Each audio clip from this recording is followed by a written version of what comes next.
Salmo 142. Y para aquellos que toman nota, el título de la enseñanza es Tú me serás propicio. Diga así conmigo, tú me serás propicio. ¿Quién es tú? Pues obviamente Dios, o sea que podríamos decirlo de otra manera. Dios me será propicio. Esa frase la vamos a encontrar en el pasaje que vamos a leer. Y desde ya le digo qué significa la palabra propicio para que nos enfoquemos en el tema. Propicio, si usted lo busca en un diccionario, tiene varios significados. Uno de ellos es benigno, o sea, alguien que le gusta hacer bien a otra persona. Pero también propicio significa oportuno. Y quiero que ese sea el significado que le quede allí grabado en su mente. ¿Propicio qué significa? Oportuno, ¿sí? Cuando decimos tú me serás propicio o Dios me será propicio, estoy diciendo que Dios siempre me solucionará las cosas de manera oportuna, que nunca llegará ni antes ni después, ni temprano ni tarde, sino que el Señor siempre hará las cosas de manera oportuna en el tiempo que es. Y si usted toma esta palabra hoy como debe tomarla, usted debe salir de acá con su confianza en Dios fortalecida.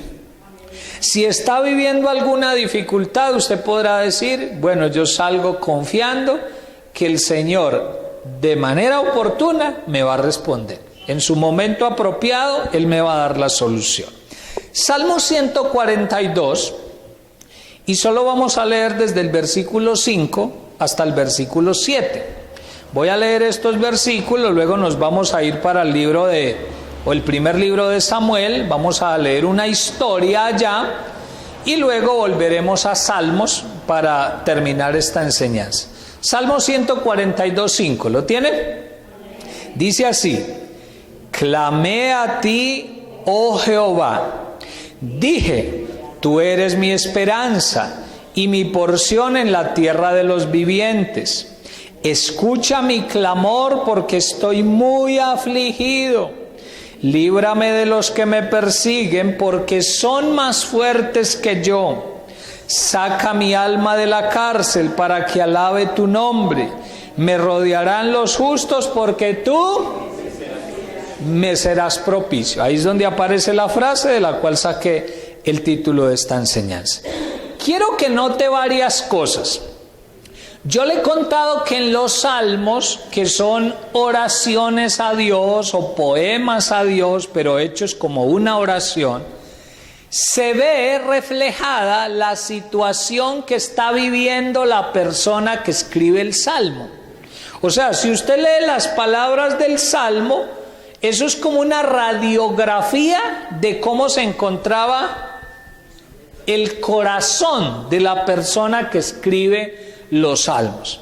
Si usted lee este Salmo 142, que al final lo vamos a leer completo, pero solo leímos 3 versículos, usted se dará cuenta que David, que es el que escribe este salmo, está pasando por una situación de dificultad. Está pasando por problemas, tiene adversidades. ¿En qué nota usted eso? ¿En qué palabras puede darse cuenta que el salmista David está pasando por dificultades? Dice, por ejemplo, en el versículo 5, ¿con qué frase empieza? Clamé a ti. Y yo le he dicho que un clamor es como ¿qué? Como un ruego, como una súplica. Y uno solamente ruega y suplica cuando tiene necesidades apremiantes. Si no, no ruega, ¿no? Pide así de manera sencillita. Pero cuando ya la cosa está apretada, uno pasa al otro nivel, al ruego, a la súplica. Y eso la Biblia lo llama clamor. Así que ahí empezamos a darnos cuenta que está pasando por necesidades. Luego en el versículo 6 vuelve y dice, escucha mi clamor. Y dice, ¿por qué? ¿Por qué qué? Porque estoy muy afligido. Él está aclarando y está diciendo, mire, hago esta oración a Dios, levanto este clamor porque es que me encuentro muy afligido, muy triste, muy angustiado, tengo necesidades. ¿Cuántos nos identificamos con eso? ¿Cuántos nos hemos sentido muy afligidos alguna vez? Y posiblemente usted hoy se sienta muy afligido. Luego en el versículo 6, pero al final dice, líbrame de los que me persiguen, porque ¿qué? Son más fuertes que yo. ¿Cuántos alguna vez hemos sentido que la situación se está poniendo más fuerte que nosotros? A uno le pasa lo de la persona que se está ahogando y pelea con el agua, ¿sí?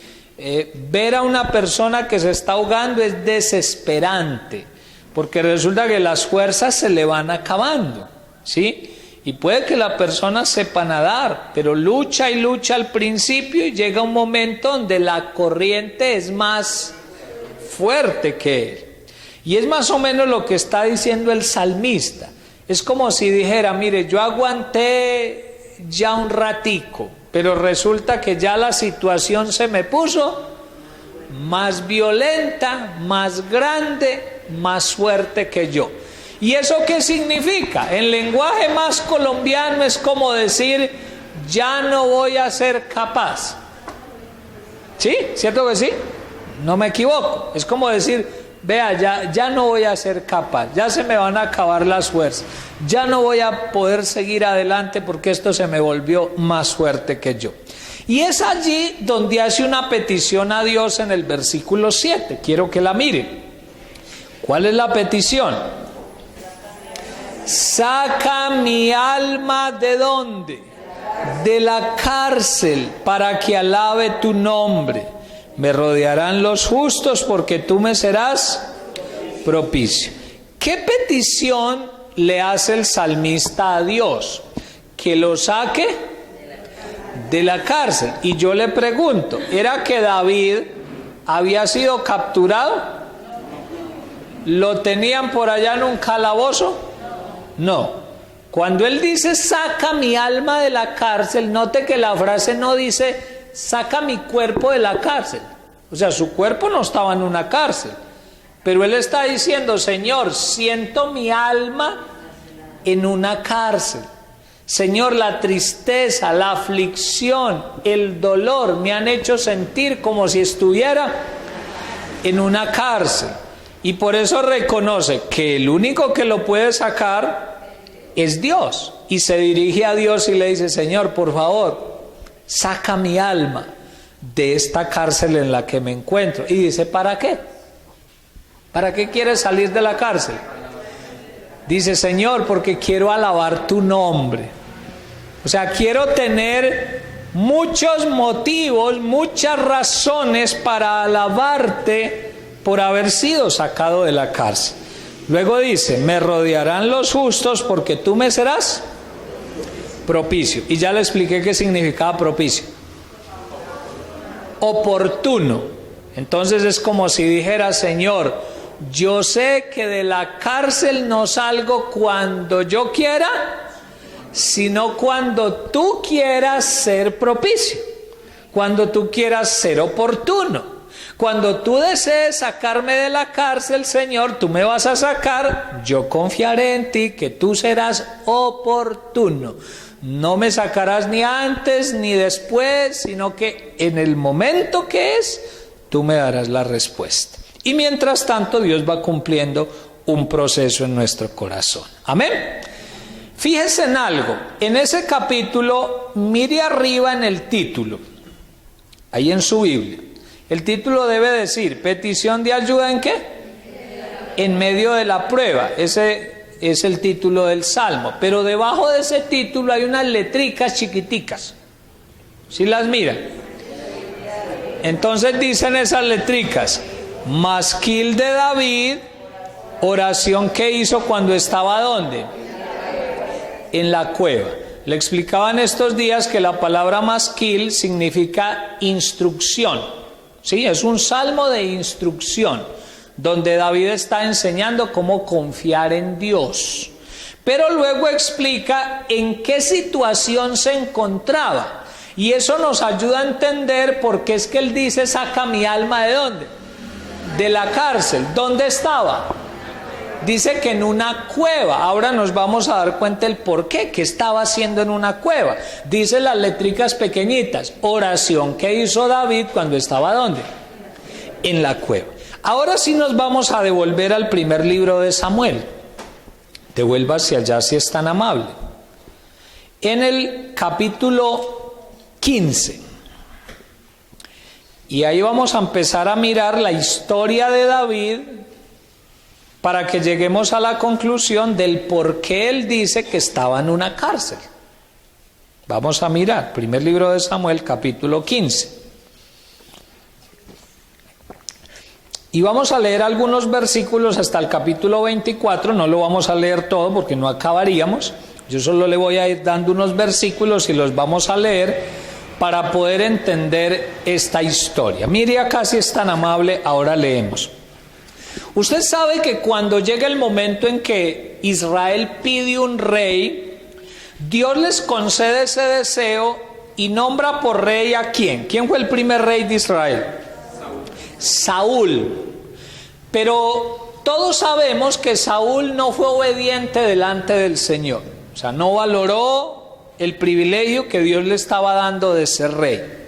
Y entonces dice el capítulo 15, ahí en el título, ese no lo vamos a leer, pero solo para que usted vea el título, ¿qué es lo que dice? Saúl desobedece y es desechado. Usted ya conoce la historia, que Saúl no hizo las cosas bien y por eso Dios, ¿qué le hizo? Lo desechó. ¿Quería Dios desecharlo? No, Dios tenía un propósito con él, pero Saúl no lo valoró. ¿Y qué hizo Dios? Lo desechó. Le dijo que ya no iba a ser más rey de Israel. Si usted pasa luego al capítulo 16, vaya pasando las hojitas por favor para que se dé cuenta, y en la casa lo puede leer completico. En el capítulo 16 aparece el momento en que ungen como rey ¿a quién? A David. O sea, como Saúl había sido desechado por Dios, Dios manda al profeta Samuel que vaya a la casa de un hombre llamado Isaí de Belén. Esa es la ciudad donde vivía esa familia. Dice que ahí escogen ¿a quién como rey? A David. Sin embargo, escuche esto. Dios ya había mandado a Samuel a ungir a David, pero ¿quién seguía en el trono de Israel? Saúl. O sea, Dios ya le había dicho a David que iba a ser el rey y hasta lo había ungido. Pero en el trono, en el palacio, ¿quién seguía? Saúl todavía, porque necesitaba David esperar el tiempo de Dios. O sea, que Dios le fuera propicio, exacto, que le fuera oportuno, que llegara el momento en que se cumpliera el propósito del Señor. Luego brinque al capítulo 17, por favor. ¿Y qué historia ocurre en ese capítulo? Una muy conocida por todo cristiano y por los niños especialmente. Y es cuando David mata a Goliat. Todos ya conocemos la historia. Dice que un hombre del ejército de los filisteos que se levantaba y amenazaba al pueblo, les decía cosas, los humillaba. Nadie se atrevía a enfrentarse a él, sino que le tenían miedo. ¿Y quién se atrevió? Un muchachito llamado David. Con el poder del Señor se enfrenta a Goliat, lo vence, lo mata, y dice la Biblia que ese día hubo grande victoria en el pueblo de Israel. Por ese varón chiquitico que se arriesgó, tomado de la mano de Dios, a enfrentar a ese gigante y a vencerlo. Y usted sabe que a partir de ese momento, lo voy a decir así, David cogió fama en Israel. Eso lo volvió famoso, ¿cierto que sí? Había salvado a Israel. Ya le había dicho que ese gigante los humillaba. Y cuando él vence al gigante, se volvió famoso en todo Israel. Vaya por favor al capítulo 18. Y ahí sí vamos a empezar a leer en el versículo 6.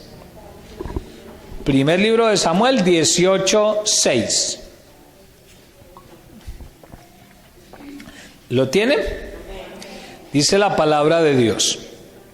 Aconteció que cuando volvían ellos, cuando David volvió de matar al filisteo, salieron las mujeres de todas las ciudades de Israel cantando y danzando para recibir al rey Saúl, con panderos, con cánticos de alegría y con instrumentos de música. Y cantaban las mujeres que danzaban y decían, ¿qué era lo que decían? Saúl hirió a sus 1000 y David a sus 10,000. Míreme acá si es tan amable. Vence David al gigante y dice que van regresando a Jerusalén. Y entonces empiezan a salir, ¿quiénes? Las mujeres de todos los pueblos a recibir ¿a quién? A Saúl. Ahí dice que a Saúl. ¿Y por qué a Saúl? Si Saúl no había matado al gigante. Porque era el rey.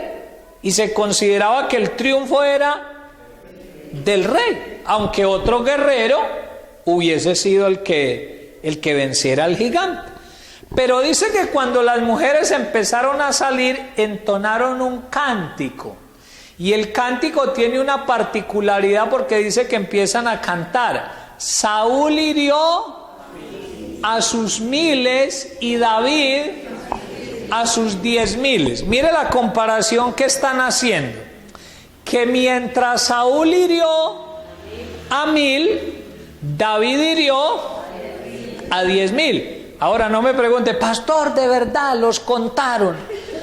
Y Saúl fue 1000 y David 10,000. No, es un decir. Simplemente para indicar que el pueblo veía que David había hecho muchísimo más que lo que había hecho el mismo rey. O sea, es un dicho de la época para expresar que lo que había hecho el rey era muy pequeño en comparación de lo que había hecho David.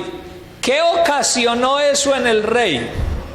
Versículo 8 dice: y se enojó Saúl en gran manera y le desagradó este dicho y dijo: a David dieron 10,000 y a mí 1000, no le falta más que el reino. Y desde aquel día Saúl no miró con buenos ojos a David. Lo voy a decir en términos bien paisas, le cogió cosita al muchacho. Desde ese día se le metió al corazón la rabiecita, el enojo, la cizañita, la intriga, como deseemos decirlo. Pero dice que desde ese día no vio a David ¿con qué? Con buenos ojos.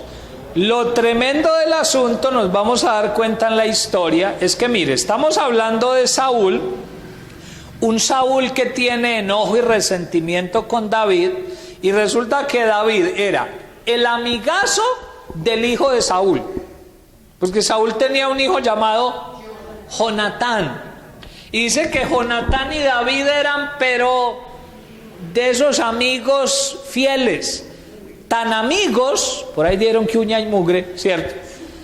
Resulta que tan amigos que cuenta la Biblia que un día hicieron un pacto. Y el pacto consistía en que si uno de los dos moría, el otro se encargaba de la familia. Mire cómo era de fuerte la amistad, que se prometieron eso. Fuera de eso, David fue esposo de Mical, una de las hijas del rey Saúl. O sea que ¿qué terminaba siendo David? El yerno. Y sin embargo Saúl le tenía cosita al propio yerno, al propio amigazo del hijo, y le tenía cosita, y vamos a dar cuenta que lo quería pelar, hermano, en términos bien colombianos. Lo quería matar. Ahí vamos a mirar. Versículo 10.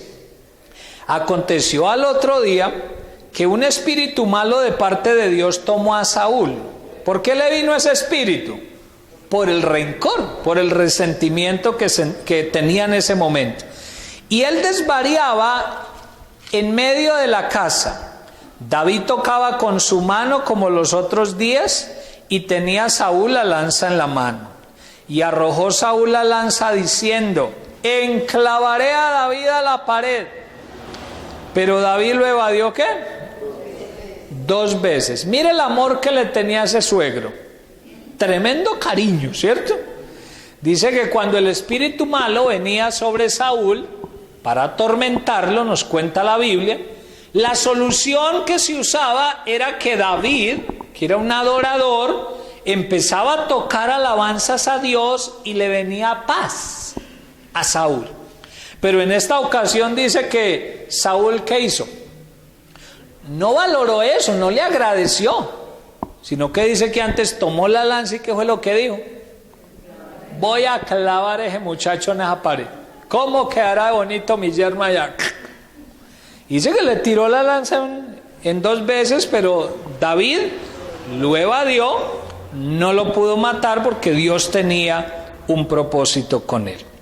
Luego, si usted sigue leyendo en el capítulo 19, salte allá por favor.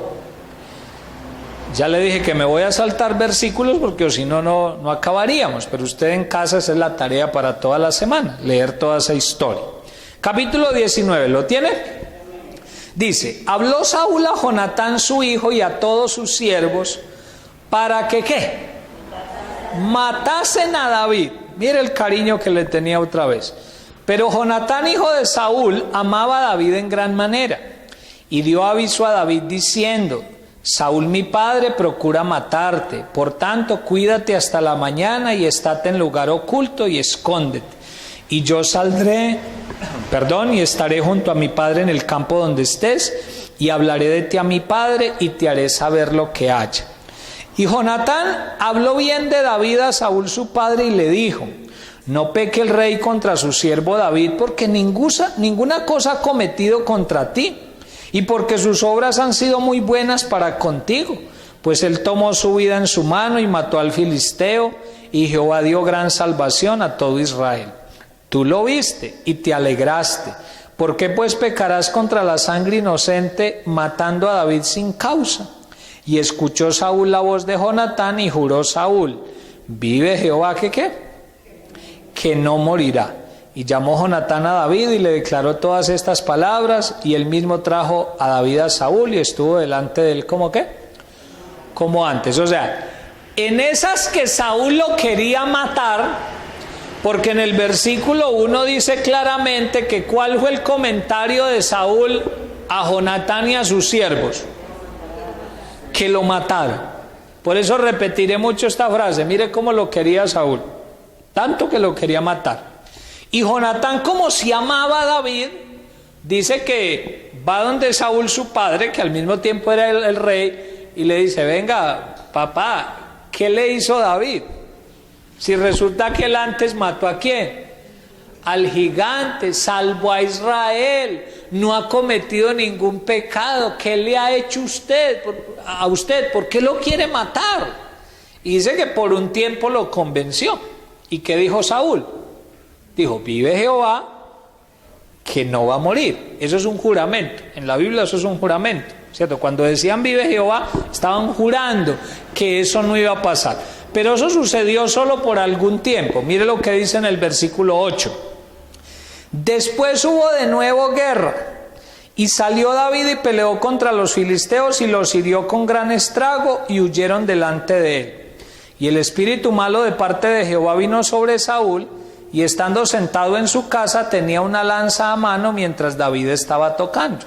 Y Saúl procuró enclavar a David con la lanza a la pared, pero él se apartó de delante de Saúl, el cual hirió con la lanza en la pared, y David huyó ¿y qué? Y escapó aquella noche. O sea, la promesa de Saúl de no matarlo duró ¿hasta cuándo? A ver si lo notó.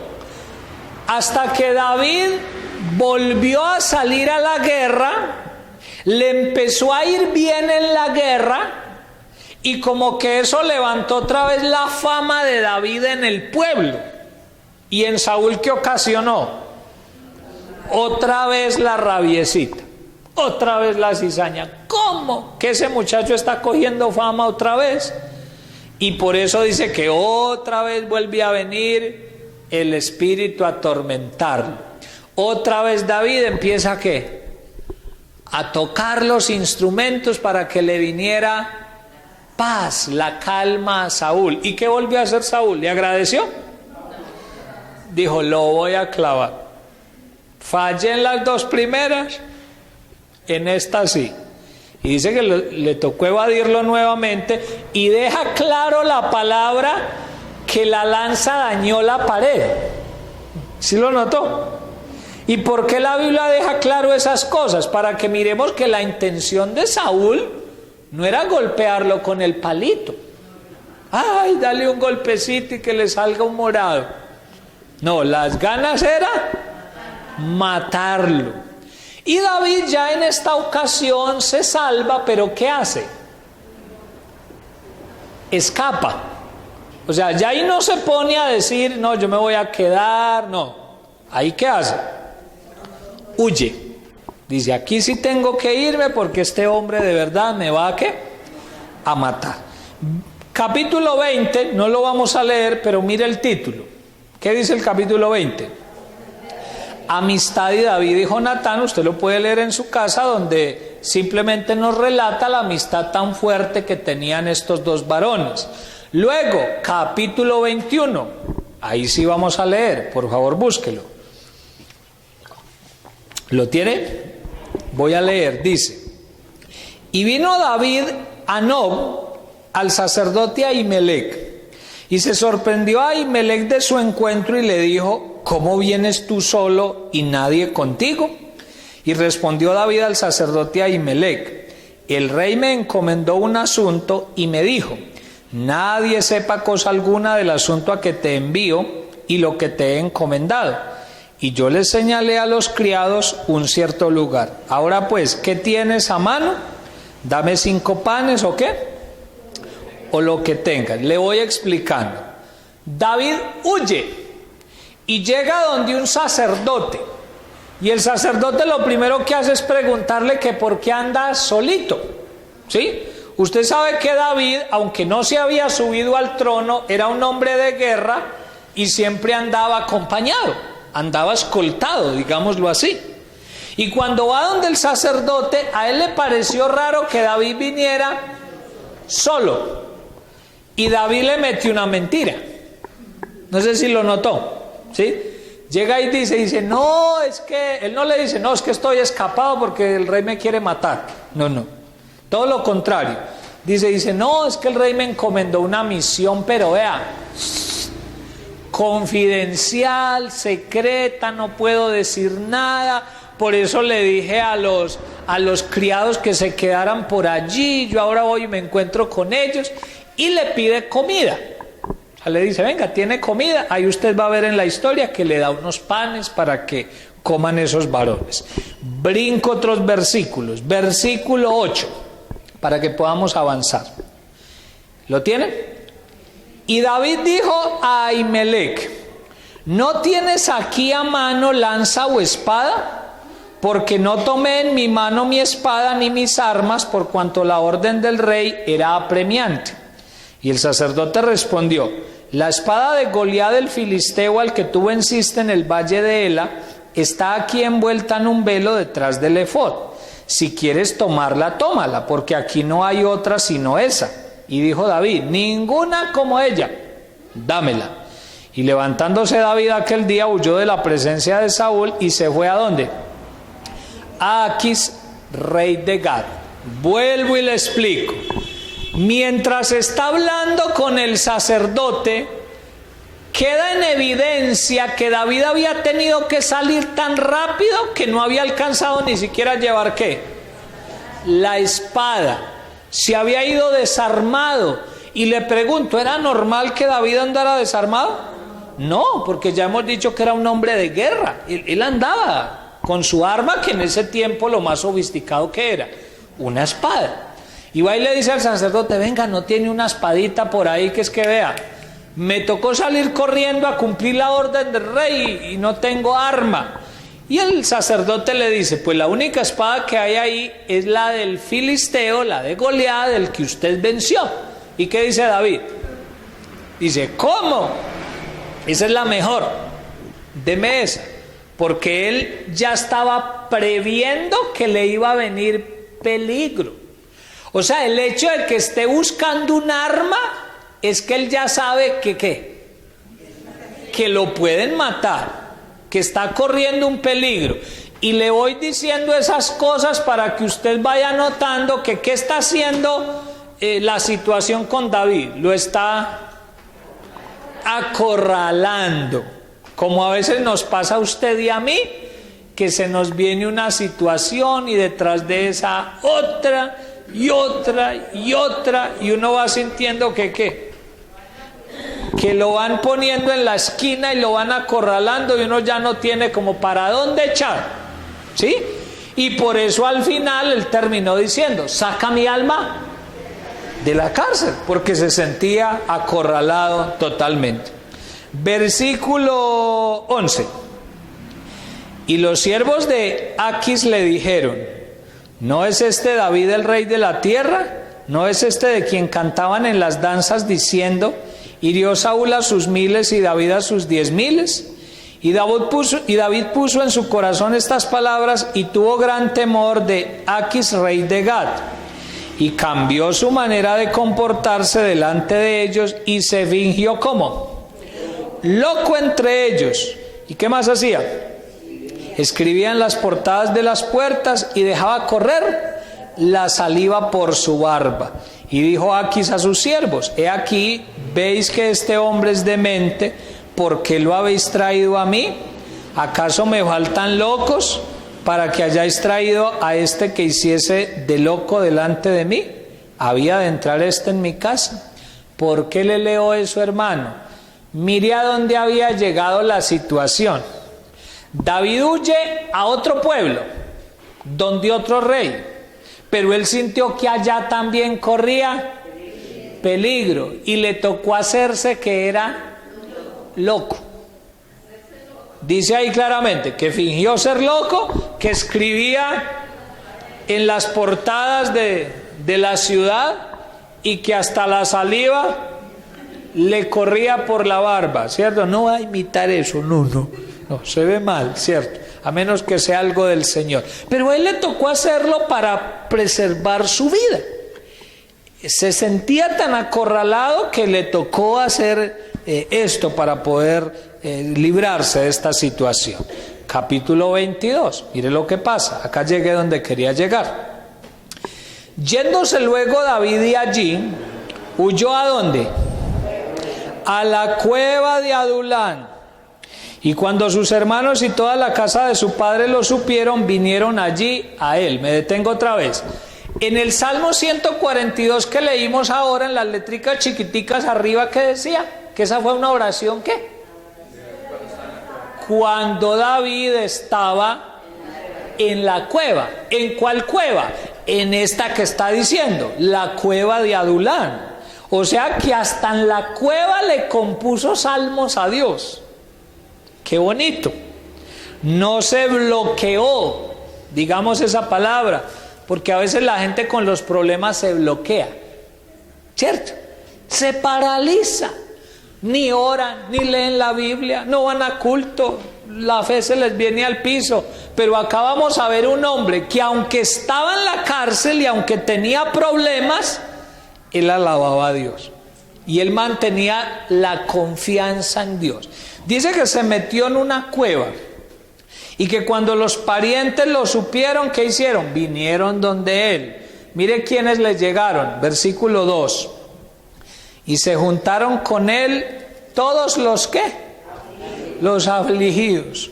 Todo el que estaba endeudado y todos los que se hallaban en amargura de espíritu. Y fue hecho jefe de ellos. Y tuvo consigo como ¿qué? Como 400 hombres. Mire acá si es tan amable. Yo le he dicho que una buena manera de entender lo que dice la Biblia es metiéndose en la historia. Entonces, hágase ejercicio en este momento y métase en la historia. Imagine que a usted lo están persiguiendo, que lo quieren matar, y usted encuentra una cueva por ahí bien grande. Se mete en esa cueva. Pregúntese lo primero, ¿usted quiere que le llegue gente allá? Unos de pronto dirán que sí, unos que no. Otros de pronto diremos, no, yo quiero estar solito. ¿Sí? Aquí hablo con Dios, acá me fortalezco, pero déjenme solo. Puede que otros digan, no, yo sí quiero que me llegue gente. Pero ¿qué tipo de gente quiere usted que le llegue? Gente que le dé ánimo. Gente que le lleve palabra de Dios. Gente que se encuentre en mejores condiciones que usted para que le puedan levantar el ánimo. ¿Le llegaron esos a David? Le llegaron 400 peletas allá. Y los 400 dice que qué características tenían. Todos los afligidos, todos los endeudados, todos los que debían gota a gota, estaban embarcados con los bancos, le debían a todo mundo, se le fueron a David allá. Y todos los que tenían amargura, todos los amargados se le fueron para allá. ¿Será que uno eso es lo que quiere cuando está pasando por dificultades? La verdad es que no. Yo les soy honesto, ni yo quisiera eso. Uno viene en problemado y que Dios le mande 400 con esas características. Uno como que no quiere. Pero déjeme decirle que esos 400, si usted sigue leyendo la historia, se va a dar cuenta que se volvieron el ejército de los valientes de David. Si usted sigue leyendo la historia por allá, en Reyes, en Crónicas, habla de los valientes de David. Y usted se dará cuenta que fueron hombres aguerridos, esforzados, que inclusive dice la Biblia que estaban dispuestos a dar la vida por David. ¿Sí? ¿Qué hizo que ellos cambiaran? Que dice que cuando llegaron allá lo nombraron jefe. Y uno se sentirá privilegiado de ser jefe de 400 endeudados. ¡Qué privilegio!, ¿cierto? No, uno quiere ser líder, pero de otro tipo de personas. Pero líder de los endeudados, los afligidos y los amargados del pueblo, nadie quiere ser líder, hermano. Seamos honestos, nadie quiere ser líder. Pero David entendió que en esa cárcel, porque de esas que está hablando, Dios tenía un propósito con él. Y que él no podía paralizarse. Él no podía frenar el plan de Dios, que porque estaba en dificultad. No. Él tomó las cosas por donde las debía de tomar. Yo imagino que oraba a Dios, se pegaba de la mano de Dios. Me imagino que lloraba delante del Señor cuando se sentía triste, pero se llenaba de fortaleza al punto que pudo seguir componiendo salmos, pudo instruir a esos hombres y luego se le volvieron en su ejército de valientes. Tremendo eso. Qué bueno que uno tome ese ejemplo y que no se paralice cuando esté pasando por las dificultades. Luego vaya al capítulo 24, si es tan amable. Ahí mismo, no me he movido del primer libro de Samuel. ¿Lo tiene? Y vamos a leer versículo 1 en adelante. Primer libro de Samuel 24:1. ¿Lo tiene? Dice así: cuando Saúl volvió de perseguir a los filisteos, le dieron aviso diciendo: he aquí David está en el desierto de Engadi. Y tomando Saúl 3,000 hombres. ¿Cuántos? 3,000. ¿Cuántos tenía David?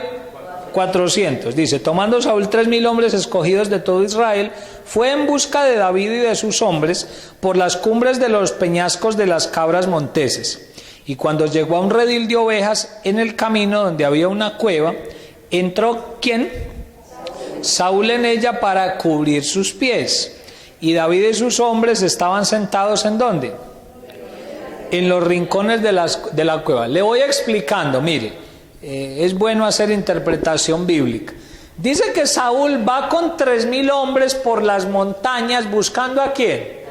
A David. ¿Qué quería hacer? Saludarlo, llevarle quesos, regalos. ¿Eso era lo que quería? Matarlo. Para eso era que lo estaba buscando, porque la piquiñita del corazón no se le había quitado. Nada. La cizañita estaba ahí. Y dice que en esa búsqueda encontró una cueva sin saber que era la cueva donde estaba David. Y dice la Biblia que se metió allá, ¿para qué? Ahí dice ¿para qué? Que para cubrir los pies. Solo a manera de información para cuando usted estudie la Biblia. Esa frase significa que fue a la cueva buscando un baño. Con todo respeto se lo digo. O sea, esa frase significa eso. Cuando dice que fue a cubrir sus pies, no es que fue a dormir, a echarse la ruana. No. Es una frase que significa que él estaba buscando dónde ir a hacer sus necesidades. Encontró la cueva y se metió allá. Entonces, claro, si uno está en esa situación, me imagino que uno tiene que quitarse la túnica real, la deja por ahí en un ladito, y mire lo que pasa con David, que estaba metido allá en la cueva. Versículo 4. Entonces los hombres de David le dijeron, mire lo que le dijeron los hombres y el consejo que le dan. He aquí el día de que te dijo Jehová, he aquí que entrego a tu enemigo en tu mano y harás con él como te pareciere. Y se levantó David y calladamente cortó ¿qué? La orilla del manto de Saúl. Me voy deteniendo para poder explicarlo. Los hombres de David lo empiezan a chuzar. ¿Y qué le dicen? David, llegó el día en que vea, se va a quitar ese enemigo de encima. Porque Dios le había dado una palabra que eso se iba a acabar. Pero entonces dice que David no se levanta a matar a Saúl. ¿Qué hace? Agarra la túnica que Saúl había dejado por ahí en un ladito, le corta un trocito. ¿Y por qué le corta un trocito? Para luego poderle comprobar a la gente y a todo el que quisiera que lo había tenido en sus manos y lo había podido matar y no lo mató, y que solamente le cortó un trocito del manto, de la túnica, pero que no lo quiso matar. Versículo 5. Después de esto, ¿qué le pasó al corazón de David? Dice, se turbó el corazón de David porque había cortado la orilla del manto de Saúl. Qué pena voy parando, pero es para explicarle. Después de que corta la orilla, cae en cuenta y dice que se preocupa. Y dice, ay, ¿yo qué hice? O sea, no lo mató, pero era tan respetuoso con Saúl que él dijo, no, ¿yo qué hice? Ni siquiera debería haberle cortado el pedacito de tela, porque todavía es el rey, todavía está en el trono. ¿Cómo voy a atentar contra él? Y dice que se sintió mal delante de Dios por esa situación. Versículo 6. Y dijo a sus hombres, Jehová me guarde de hacer tal cosa contra mi Señor, el ungido de Jehová, que yo extienda mi mano contra él, porque es que el ungido de Jehová. ¿Con quiénes está hablando? Con sus hombres, los que lo están chuzando. Vea, mátelo. Y dice, no. Dios me guarde, ¿cómo voy a hacer eso? No. Ahí vemos que David era un hombre respetuoso de las cosas del Señor. Versículo 7. Así reprimió David a sus hombres con palabras. ¿Y qué? No les permitió que se levantaran contra Saúl, y Saúl, saliendo de la cueva, siguió su camino. ¿Usted cree que hubiera pasado si los hombres si David le dice a sus hombres, yo no lo quiero hacer, pero háganlo ustedes?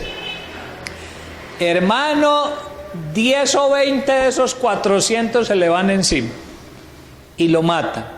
Pero David dijo no. Dijo, me al favor y no tocan a Saúl, porque todavía es el ungido del Señor. ¿Por qué le estoy contando este trozo de la historia, hermano? David se encontraba en una situación de dificultad y supuestamente se le presentó la oportunidad de solucionarlo. Pero pregunto, ¿era la manera de Dios? ¿Era la solución de Dios? No. Él supo diferenciar y él dijo, yo necesito solucionar esta situación, pero no yo aceleradamente, no con mis planes, sino que se tienen que cumplir los planes del Señor, porque acuérdese que David confiaba en la frase del título de este mensaje: tú me serás propicio, Señor, tú me serás oportuno, tú me solucionarás las cosas en el momento apropiado. Pero ¿quién lo va a hacer? Dios. A veces uno se adelanta a los planes del Señor y a veces uno quiere solucionar las cosas por su propia cuenta, ¿cierto? Porque uno está en necesidad, uno se siente encarcelado. ¿Y uno cuándo quiere salir de la cárcel? Ya. O sea, uno no quiere esperar, esa es la verdad. Cuando uno tiene problemas, uno ¿cuándo quiere que se le solucione? Ya. Y como quiere que se le solucione ya, a veces utiliza soluciones que no son las de Dios. Y se adelanta y corre a la carrera. Pero aquí vemos un hombre que respetó los planes de Dios. Que dijo no, dijo, Dios sí me lo va a solucionar, pero que sea Él, no yo. Yo no voy a solucionar las cosas a mi manera. Yo voy a dejar que el Señor haga la obra. ¿Cuántos lo queremos hacer así? Dejemos primer libro de Samuel y vamos al Salmo 57. Salmo 57.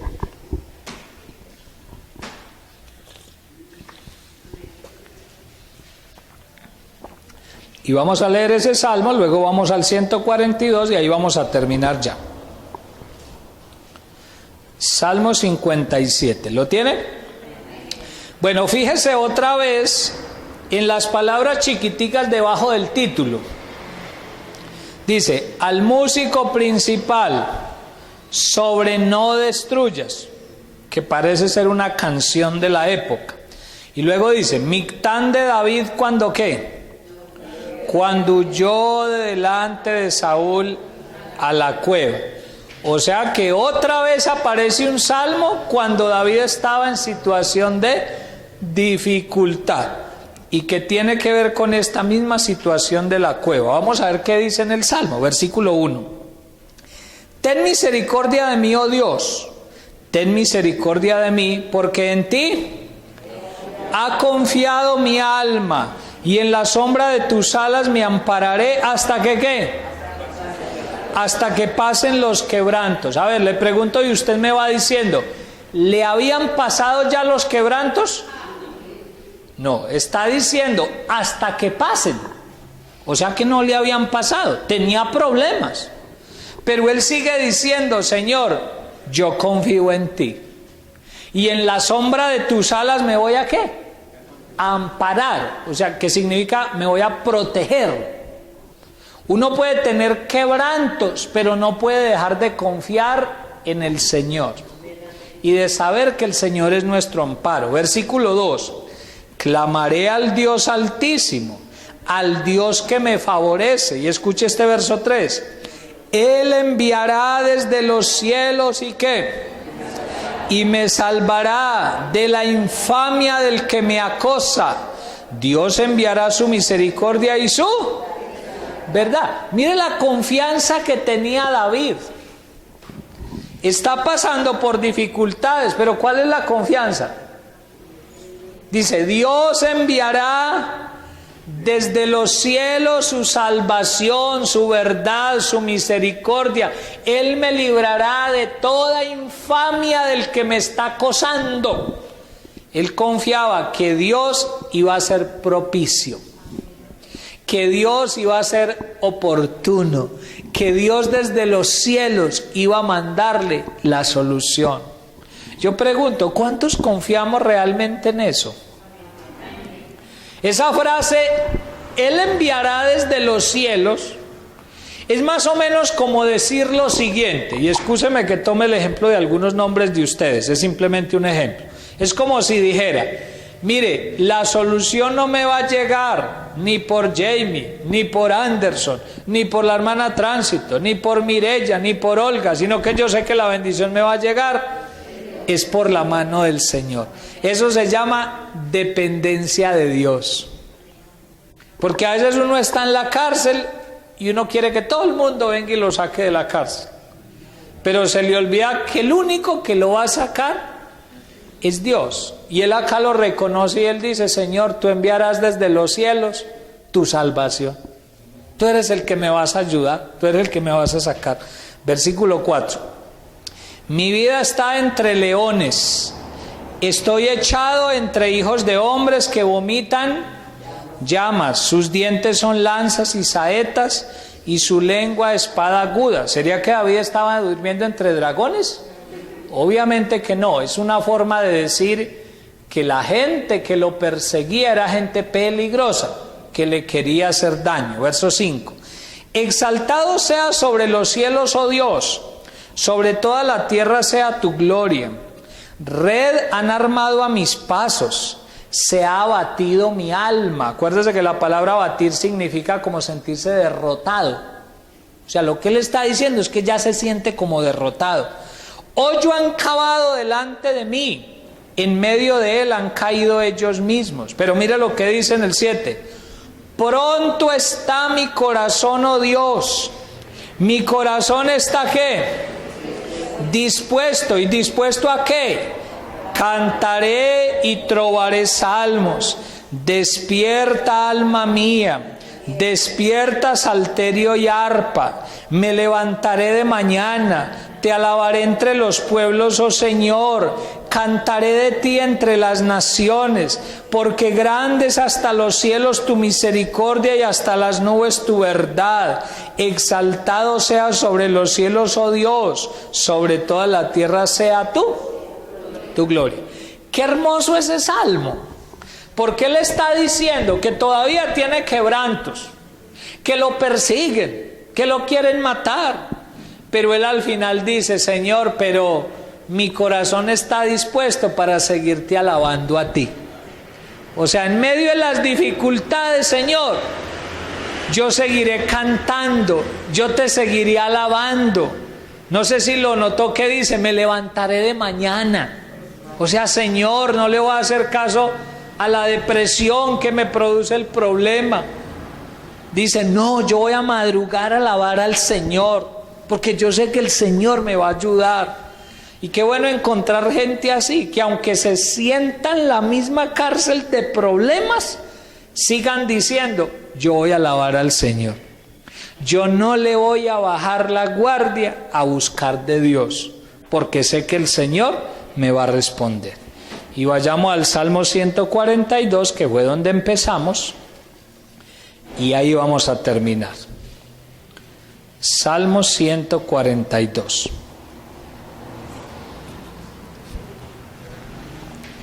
Hace un rato lo leímos solo desde el versículo 5, ahora lo vamos a leer desde el principio, y ahí vamos a terminar. ¿Lo tiene? Dice, con mi voz clamaré a Jehová, con mi voz pediré a Jehová misericordia. Delante de él expondré mi queja, delante de él manifestaré mi angustia. Me detengo ahí. ¿Delante de quién hay que exponer las quejas? ¿Delante de quién hay que ir y manifestar la angustia? Yo le he contado a usted, ese es mi caso personal. Cuando yo tengo problemas, donde el primero que voy a llorar es donde Dios. Yo no me pongo a buscar, ay, ¿quién me presta el hombro para llorar? No, yo no hago eso. Yo he aprendido que es Dios el que me escucha mi queja. Amén. En predicaciones anteriores les he dicho por qué. Porque es que los seres humanos, así me amen mucho, no siempre van a estar. Yo sé que mi mamá me ama y que ella haría todo lo que pueda para ayudarme a mí. pero es un ser humano y no siempre va a estar ahí. Yo sé que mi pastor, él estaría dispuesto a ayudarme, pero no siempre va a estar. Por eso dice David, delante de Dios expondré mi queja, delante de Él manifestaré mi angustia. ¿Necesita usted un lugar donde llorar? Busque al Señor, vaya y llórele al Señor. ¿Quiere usted exponer sus quejas y peticiones delante de alguien? Hágalo donde el mejor. ¿Donde quién? Donde Dios. Si usted está pasando por esa situación donde dice, no, ni mi esposo me escucha, ni mi esposa, ni mi hijo, ni mi papá, sepa que hay uno que siempre le escucha, y es el Señor. Va, ríndase allá, hermano, y diga y llore, pero de ahí sale descansadito, se lo puedo asegurar. Versículo 3: cuando mi espíritu se angustiaba dentro de mí, tú conociste mi senda. En el camino en que andaba me escondieron lazo. Esa primera frase del verso 3 significa que el único que conoce realmente nuestro problema es ¿quién? Es Dios. Y eso es muy cierto. La gente no conoce realmente lo que uno está sintiendo, pero el que realmente lo conoce es ¿quién? Es el Señor. Yo soy su pastor y le amo en el Señor, pero cuando yo le digo, ay, yo te entiendo, eso tiene algo de mentira. Y espero me comprenda, ¿sí? Porque yo solo lo entendería a menos que estuviera viviendo exactamente lo mismo y en las mismas condiciones. ¿Sí me dice entender? O sea que tiene algo de mentira. Cuando uno le dice, ay, sí, yo te entiendo, yo sé por la que estás pasando. No, eso como que no, ¿cierto? Solo lo siente el que lo está viviendo. Pero hay uno que sí conoce mi situación, que llega a lo profundo del corazón y dice, yo de verdad te entiendo. ¿Y es quién? Es el Señor. Cuando no haya nadie, está Él, tranquilo. Versículo 4: mira a mi diestra y observa, pues no hay quien me quiera conocer. O sea, le está diciendo eso a Dios. No tengo refugio, ni hay quien cuide de mi vida. O sea, me siento desprotegido, en palabras sencillas. Verso 5: clamé a ti, oh Jehová, dije, tú eres mi esperanza y mi porción en la tierra de los vivientes. Escucha mi clamor, porque estoy muy afligido. Líbrame de los que me persiguen, porque ¿qué?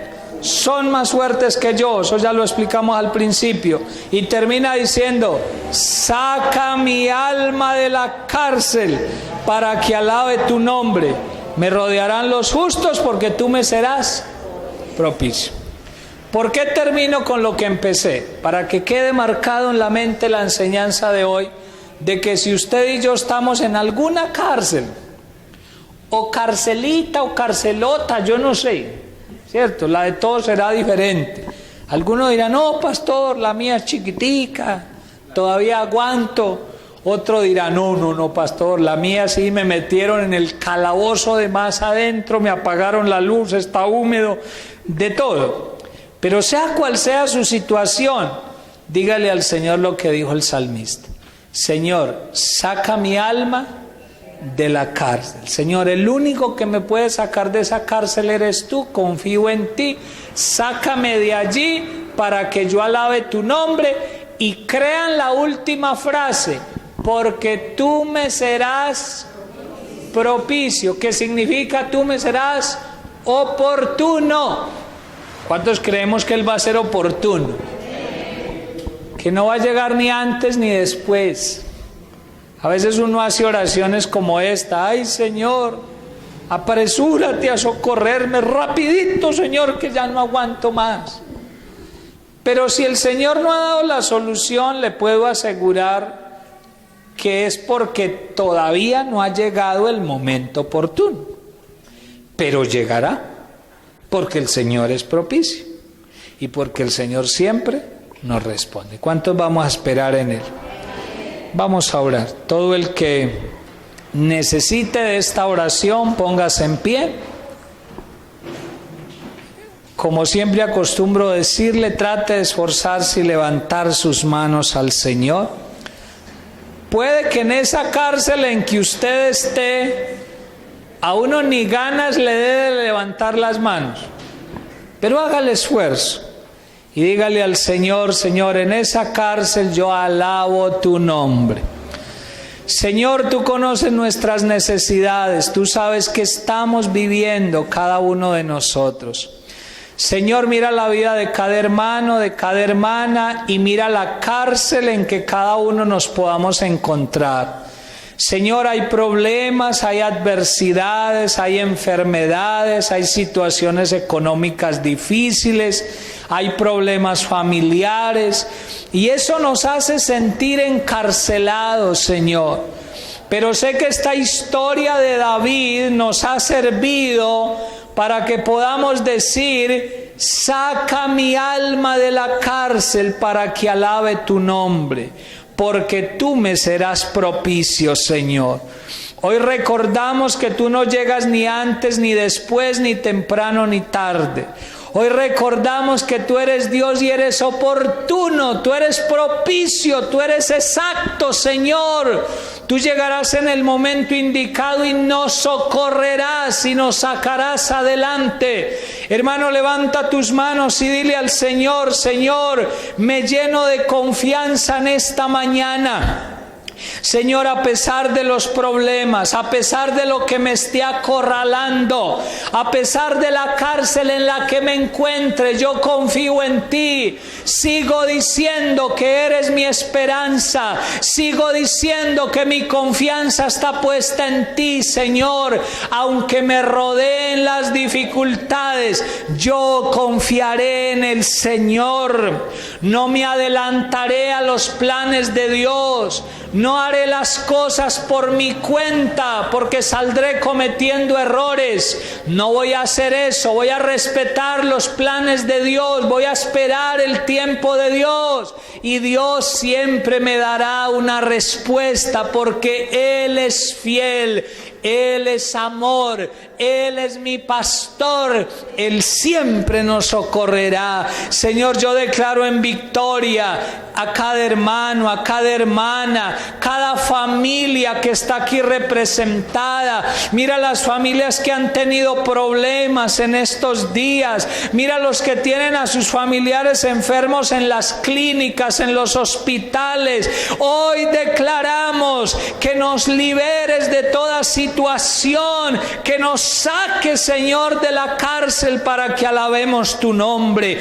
Toda situación de escasez, de ruina, Señor, pedimos que nos saques de allí para que alabemos tu nombre. Señor, nos vamos con esa confianza en el corazón, llenos de tu paz, Señor, porque para eso es tu palabra, para que nos hable de nuestras necesidades, pero al mismo tiempo para que nos dé una solución.